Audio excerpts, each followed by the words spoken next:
All right, good morning, Nuremberg. I would recommend you stay at the Leonardo Royale here in Nuremberg. It's only about a 2-minute walk to the train. Let's go ahead and head on out. The weather's just like it is back home. Let's get started. All right, I got the whole crew with us. We had a good breakfast. They have a good breakfast there. It's foggy and cold. Messe. It's Messe. You having a good time, Rob? I'm having a blast. Just had delicious breakfast.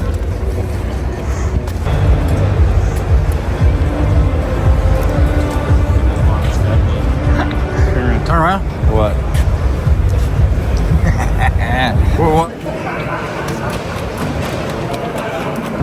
Sit. He's not gonna stop. He did sit. Hello everyone and welcome back to the X-Ring. So we are here at IWA 2025 and I have the pleasure of being here at Haenel. We have Vincent Koch with us from Haenel. Vincent, thank you for taking the time to meet with me. It is a pleasure for me. Well, likewise, it really is. Thank you really much for having me here at our booth on the IWA show. Yeah, no, thank you. And we actually had some viewers that actually commented they'd like to see some stuff from Haenel. If you guys are not familiar with Haenel, CG Haenel actually goes way back to the mid-1800s, guys. You guys know that I reviewed the Sturmgewehr, the 43, and that was actually made by CG Haenel back in the day. We also did the RS-8 when I was in Dubai, but I also got to see some of these other really nice military rifles. Right. So, Vincent, why don't you tell us more about what's available for 2025? And guys, in the U.S. market, there isn't an importer, but that's constantly changing, so maybe we'll see something in the next year or two and you'll be familiar with the product. So Vincent, go ahead. I really hope so, Ray. Me too. I really hope so. I really do. Okay, so this rifle is our HLR system, which actually based on the RS-8 and RS-9 system. Okay. So the RS-8 and RS-9 were the rifle we built at first. The RS-9 is really famous because it won the tender for German Special Forces back in 2016. Yes. It still has the same system, the same bolt and the same barrel in this new HLR system. So we were just ongoing and trying to improve the RS-8 and RS-9 system, making it lighter and more valuable for the user. Yeah, because with the RS-8 and RS-9 system back in the day, you had a shorter handguard. Yes. As well as a steel hinge, and the windows weren't open yet. Okay. So from the users, we were getting the feedback they wanted a lighter rifle. Lighter weight. Right, lighter weight. They wanted to mount night vision or laser rangefinder or whatever, and that is the reason why we now have an M-LOK handguard, which is quite long. Yes. Yeah. But I will go through all the other details as well with you guys. Just starting here at the front, trying to get rid of beautiful suppressors, but we can't get your suppressors in the US either. This one is actually a B&T monoblock. It looks like a B&T end cap, so it's very similar. Right, and this one was specially developed for this rifle. Okay. And it fits on really tight now, so that's the reason why we do not take it off. But underneath this suppressor, there's a 3-chamber muzzle brake. Okay. Yeah, so you are just able to screw this on and screw this off in case you want to shoot without a suppressor. Okay. Yeah. This suppressor is suitable for 308, 6.5 grit more, as well as 300 Winchester Magnum and 338 Lapua Magnum. Okay. To move on with the barrel. This is it's a cold hammer forged barrel, which is 22 millimeters in diameter. The rifle, the barrel, and the system is Ilaflon coated, so that you get a better IR invisibility. Reduced signature. Right, reduced signature. Yeah. We got an M-LOK handguard. Okay. You are able to mount a lot of accessories. Here at the bottom, for example, we do have an ARCA rail. Yes. Yeah, but you can also mount NR rails or whatever you need. Yeah. Nice. We got a barricade stop. I saw that here at the front. Yes. Yeah, to push this rifle against something. Yep. And just have a more stable shooting position. We integrated the ARCA rail down here just to clamp it on the tripod. Yeah, for a perfectly balanced, right? So at this point, it is perfectly balanced. Yeah. We got a steel receiver with an integrated NR rail as well. Okay. So it's not screwed on. so it can't get loose, obviously. Okay. Yeah. So not a multi-caliber system, dedicated caliber. Right, it's dedicated caliber. Okay. We offer these in 338 Labor Magnum. We offer these in 6.5 Creedmoor and 308 as well. Okay. Yeah. We got a 6-lock bolt with a really, really nice coating, which makes this kind of smooth, as you can see. Yeah, very, very smooth. Right. We got a 3-position safety here at the back. Which is quite common on the European rifles, yes. Right, and the system was already on the Accuracy International. Exactly. As we have won the tender for German Special Forces. Yeah. So here but the front position, you can fire the rifle. If it is cocked and you put it in the middle position, you can still operate the bolt. And at the rear position, it is completely locked. Got it. Okay, let's put it front position. Okay. Yeah. As far as the trigger, is it adjustable? Is it movable? Yes, it is adjustable from 1 to 2 kilograms of trigger weight. Yeah, and it is a 2-stage trigger, which is really, really light. I think you tried it yesterday. I did. When you were at our booth, and you were quite impressed. Yes, I was. Yeah, very beefy mechanism here where you're not getting any play whenever you're folding the system. Right. You have adjustable length of pull. Everything is just very quick. Very similar to a lot of the systems that you're going to that are toolless, to be able to adjust length of pull, cheek riser, all of that. Right. Guys, one of the most accurate rifles I've ever shot or reviewed was the RS8. You guys saw that little short barrel, and it was in 308, and it was just literally shooting .2s, .3s on that video. So you guys have been in the industry a long time. Anything else you'd like to show them? Yeah, of course. All right, Vincent, thanks for showing us the HLR1, but that's probably going to be more for military use. We're talking about a 10,000 plus euro rifle. Right, it's an expensive rifle. Correct. Yeah. But then again, so are Accuracy International AXSRs. Yeah. But for a lot of the consumers, if this was to come in the United States, I think something like this LR1 would be a better option for most civilian consumers. Right. And you offer this in a couple different barrel configurations and lengths. Why don't you tell us a little about this LR1, because I think this is the market. Right, yeah, of course. So the LR1 in the standard configuration with a 600mm long barrel we introduced last year on the IWA show. Okay.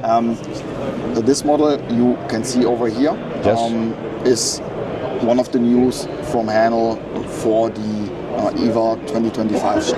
Okay. And if you want, I will go through the details of the rifle. Absolutely, yes. Price-wise, it retails in Germany for 3,099 euros. Okay. Yeah. 3,000 euros. So if it happens to be that this one will be important to the US, we will see what the market do, but you are in this kind of price range. Yes. Yeah. So here at the front of the rifle, you do have also a B&T two-chamber suppressor, which is also new. It has a higher percentage in overbarrel than our standard JGR models, but they are of course completely different to the monoblock suppressor I have shown you before. Yes. In my opinion, it looks really, really nice because it fits flush to the handguard. Yes, looks really good. Right, and underneath here you have a M15x1 thread. Okay. Also a 420mm long barrel, which is only made for now in 308 caliber. Okay. Yeah. You got feature-wise the same M-lock handguard as on our HLR rifles, because I mean the handguards, they were already there, the construction were there, so why not use it on this kind of rifles? You have M-lock slots. Of course, the handguard is a little bit shorter than on our HLR systems because of the shorter barrel. Correct. You still have a barricade stop. We also integrated the ARCA rail here on the bottom of the receiver. Yep, looks nice. So for mounting it in a tripod. We got a steel receiver with an NRR rail here on top of the receiver, which is also milled into the system. So it's not screwed on, it can't get loose. Yeah, one piece, solid. Right. It doesn't have any tilt.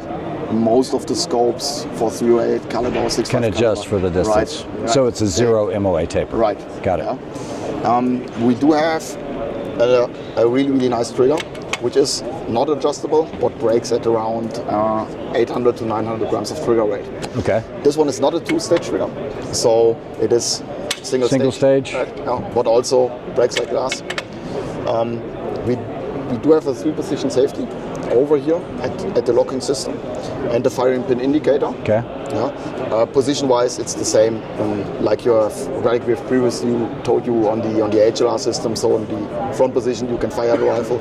In the middle position, the rifle can still be operated, and then the rear position, the bolt is completely locked. Yeah. I do like how you guys have integrated the thumb perch down below. Right. Because it just seems like everyone is going to that shooting system. When I learned shooting, this wasn't the point. Correct. Yeah. So I learned shooting like this. The same way. Yeah. But obviously for better trigger control, that's really, really nice to have. And faster bolt manipulation too. Right. You get the faster bolt manipulation because you don't have to fit your thumb around the grip. Now, is this AR compatible? Yes, they are, but of course you have to cut the AR. Cut the section. Right. Cut the section above. But otherwise it is. Yeah. Regarding the thumb rest, you can see it. I just will try to. I know it's empty. Yeah. Don't want to flag you, right? Got it. Yeah. This piece over here can also be tilted in another rotated. Position. Yep. It can be bring into one of the other positions. Yes. And it also can be bring to the other side of the rifle. Correct. In case you are a left-handed shooter. Guys, they do have a second model of this. This is the shorter version, but you actually have one that's a little more cost-effective. It's like 2,600 euros, but it's fixed instead of folding. Right. So on this case, guys, you have a very rigid, this is an MDT folder that integrates straight into basically an AR coupler, and just a nice setup, very compact. Right. And it is secure, so that's nice. And they have a button on top. Right. To unfold it, just press the button. And just standard AR buffer tube? Exactly. Nice. This is an AR buffer tube in case you want to fit any other B5, AR. anything. Right. You can on anything. Yeah. So well, guys, I really appreciate you taking the time, Vincent, to show us more about the Haenel brand. Guys, they also own Merkel as well, and so that is the hunting line of it. But they also do ARs. I don't know if we'll ever see ARs or if there's that possibility in the U.S. Maybe? Maybe.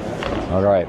Well, like I said, I appreciate your time. Right. Thank you, Vincent. As well. It's been a pleasure. Looking forward to see you here again on the next year. I plan on coming next year. I think I will attend Enforce TAC next year as well. Yeah, we are there as well. Maybe we have some news. All right. Well, once again, thanks for your time, guys. I hope you enjoyed that review of the Haenel systems, and then also that's part of Merkel and Karakol. You guys take care. We'll see you on the next one. See you. So we are here at day 4 at IWA in Nuremberg, Germany. I am accompanied by Marcus. Marcus, thanks for having me. And we are here at the Zero Compromise booth. You guys know that I did compete with some of the Zero Compromise scopes for a little while. But Marcus, why don't you tell us what's new or what's up and coming? I know you've got the 2 to 10 there. Yeah, I mean, we released this thing last year about the same time, and we're just about starting to ramp up production and be able to push these out the door. First couple of orders should be able to be over on the way to the US now, so a couple of guys waiting for it. We should be able to get them in short time, but yeah, there's not really anything new to it, just that we're finally being able to produce them in the numbers that we are requested to do. So okay, why don't you tell the folks a little bit about ZCO, maybe where they're made, and all of the particulars about the ZCO optics and why they might want to choose it. So, yeah, all made in Austria, Vienna. It's like 30 minutes south of the city, a bit outside of the airport. We've got our own factory, our own machining, using German glass. The leaders of the company have a long background, as you're familiar with, from both Night Force, Kahles, Leica. So the guys have been in the game for quite a few years. So even though the company is kind of new-ish, like 2018 was when we released the 420 and 5-27, and I think it was 2023 we released the 840, and now last year the 2 to 10. Yeah, you guys have a great reputation within the industry about making some of the strongest, most robust scopes. I really like them. What's the price point on that 2 to 10? Oh, I think this one in the U.S. is going to be like $3,800. So obviously I'm in charge of the European market, so I always think with everything with the nice 25% tax, but U.S. everything's listed without it. So I think it's going to be like the $3,600, $3,800 mark or something like that. Yeah, and I guess you guys use mostly 36 millimeter tubes on everything. Yeah, exclusively 36. So pretty much all of our scopes have, from up here until the back, they're all pretty much the same thing. Okay. Obviously the 2 to 10, you have slimmer turrets, a little bit like -2 mils for speed drop and other things, but looking at all of our other models, still like from here to back, they're all the same model, so same 36 everything. So this would, I guess the closest direct competitor would be like the Vortex 1 to 10. Yeah. Why wouldn't you guys do a 1 to to 10 instead of the 2 to 10. Is there a reason for that? Yeah, so when you start going into optics, you want to see like what do we want the scope to do. Like obviously a 1 to 10, you're going to be having other issues here that you run into. Like obviously they will be quite nice from 1 to 6 or something, and then you start going up to the 10 power, you'll have you need a parallax. Yeah, you need a parallax, especially for longer ranges, and you start also get a pretty tight eye box on 10 power, and you're starting to sacrifice light transmission and things like that. So obviously we as a company are focused more on the whole long range thing. Understood. And therefore we stick with our 5x zoom that we have in all our other models, and do a 2 to 10. With a great eye box on 10 power, good light transmission, very forgiving. Parallax obviously important for those longer range shots. And then we designed, like recently, this is a prototype still, that's why it's not exactly collar matching to the mount, but it's a dedicated acro rail, so you direct mount of acro on top of here, so if you ever feel like a 2 power is not low enough for you, you can just raise your head up and then you got a red dot. Gotcha. So, well, I'm glad to hear you basically admit to that, because what I noticed was back in the day when you had the 1 to 4s, 1 to 6s, everything was great. And then when you got to 1 to the 8s, it's like that 8 kind of needed a little bit. And then when the 1 to 10s came out, it's like you are making compromises on that. And I think the 2 to 10 is kind of the way to go, because you don't have to give up anything. And this has parallax, correct? Yeah, it has parallax. Yeah, so that's a big thing. Yeah, it goes from 8 meters to infinity. Nice. Well, Marcus, I appreciate your time. Thank you for doing the interview, and we will talk to you guys soon. Yeah, thank you. Thank you. All right, so we are here at Kahles now, and you guys know that I really like the Kahles. I reviewed the K540i, unbelievable eye box on that, great field of view.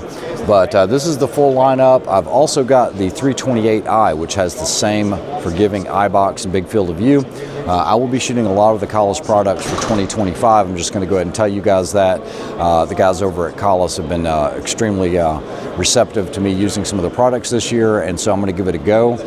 Great guys over there. You guys know it's some of the best glass in the industry. I also went with the left side parallax. So while that might not be normal to most people, for a right-handed shooter, being able to just come right up and be able to adjust your windage on the left, parallax on the top, and then elevation, and then on the right side this is actually going to be your illumination. So it actually works. They also have the twist knobs here so that if you bump it you're not hitting your windage.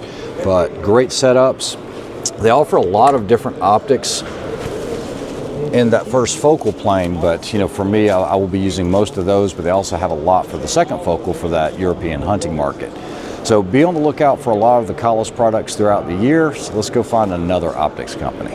All right, guys, so I'm here at Safran Vectronix. You guys know that I did the review on the Vector X's, and these have been great binoculars. If you're looking for laser range finding binoculars that have full ballistic solutions with target cards, I really haven't found an equal to these.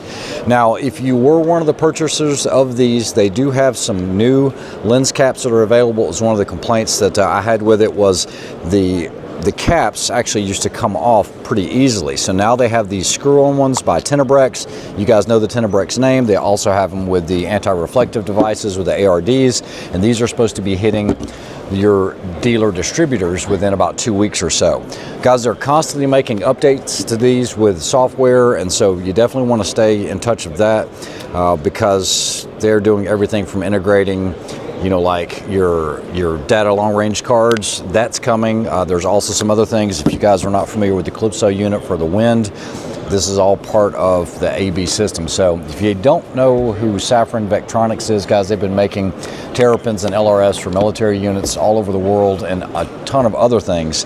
But the Vector X is pretty impressive. If you're not familiar with it, definitely check them out. All right, so we are here at Burris at IWA 2025. You guys know that I featured the XTR2s, the XTR Pros back in the day, and I think Burris is really on the cutting edge when it comes to electronics within the industry. So I have none other than Jordan here with me, and he's going to go through some of the latest things for 2025. Ray, I never thought I'd see you in Germany, but here we are. Yeah, glad to be here. So like you said, we're putting the gas down on innovation in our products. We're incorporating technology in more and more things these days. Yep. And new for 2025 is our XTR PS line. Okay. You've covered our XTR scopes in the past. Yes, sir. This is a modern take on that. We've integrated our PEAK technology, programmable elevation knob technology into the turret.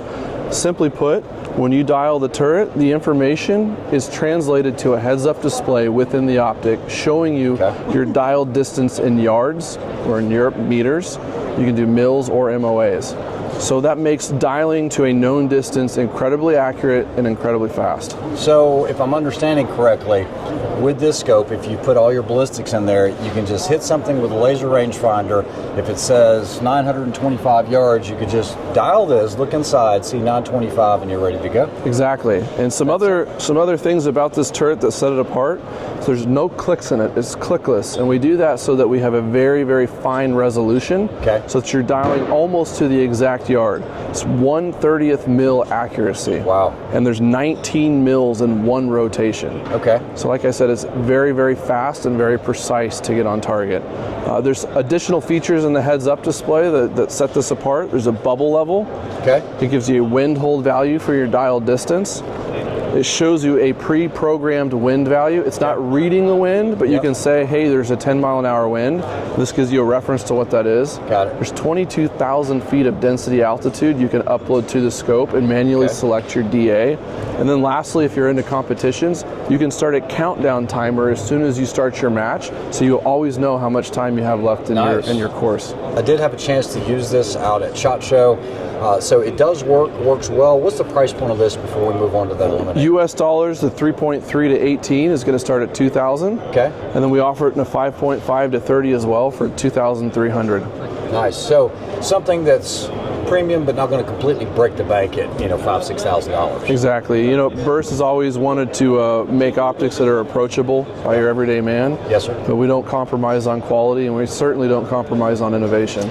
Got it. Now, one of the other things I want to talk about now is the Eliminator 6. What we're going to do is just kind of walk over here, and I will be doing a full review on the Eliminator 6. I do have one coming in, but this on Eliminator 6, basically this is a scope that has a laser rangefinder, and it just gives you your holds. Is that correct? Yep. So the Eliminator's been around for almost 14 years now. We've continuously improved it every year. And now it looks like a regular scope. Correct. So this is the 6th generation of Eliminator. I like to think we went from an Eliminator 5 to Eliminator 10 because of the improvements in this optic. But like you said, there's a rangefinder built in. So the application, range your target, you quickly get a holdover dot, acquire your target and shoot.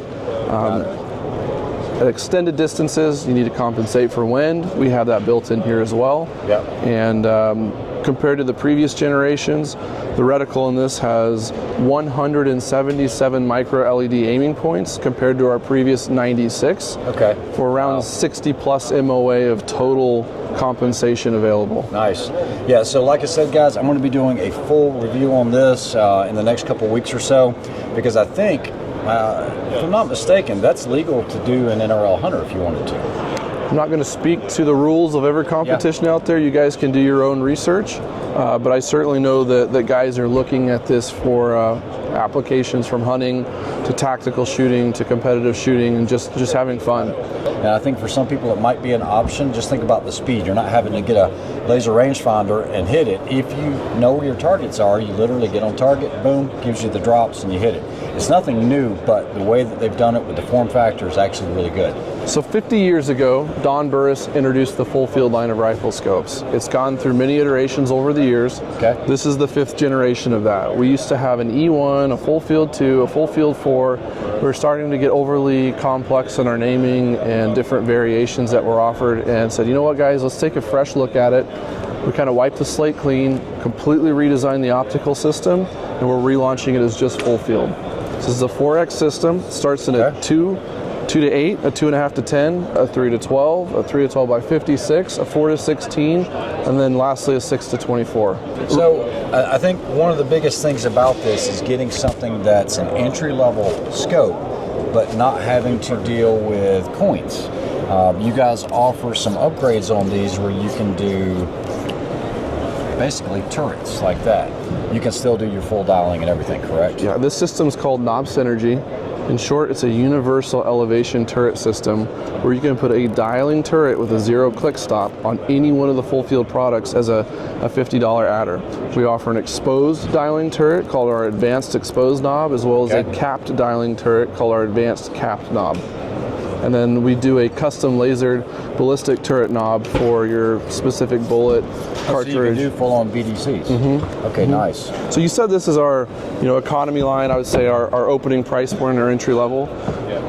But take a look through this. The best explanation I can give to the improvements on this full field is when you look through it. Yeah, you wouldn't think it's in that range, would you? No, I wouldn't. And I can also tell you that it's nice having that illuminated center. All of these are going to be second focal. Okay. So, like I said, know your purpose. Know if you need a first focal or if you need a second focal scope. But I think for hunting, which is really what this is built for, right? Yep. I think this would be the way to go. This also has the shim system in it, doesn't it? Our rings do. These are our signature series rings. They have a Posaline system. Yep. If you're not familiar with it, you can learn more on our website. In short, it's like a shim or grommet system that makes the rings clamp equally pressured onto the optic. There's no hot spots. There's no lapping required. And then second, you can build incorporated MOA taper into your system. So if you need extra elevation adjustment, you can use these rings to shift the optic up. Nice. Well, Jordan, I do appreciate your time, and thanks for letting us visit here at Burris. Definitely. Thank you, Ray. Thank you. Well, guys, that is a wrap for IWA 2025. We had an awesome time here. This has quickly become one of my most favorite shows. Hopefully, Lord willing, I'll be back next year. Hopefully, we can attend the Enforce TAC. I think that would be a good place for not only Microtech, but also for some really good content. So hopefully you guys enjoyed this whole Dubai/Germany trip, and we will talk to you guys soon. Thanks for everyone that watches. Have a good one. I didn't know that. Until next year, auf Wiedersehen.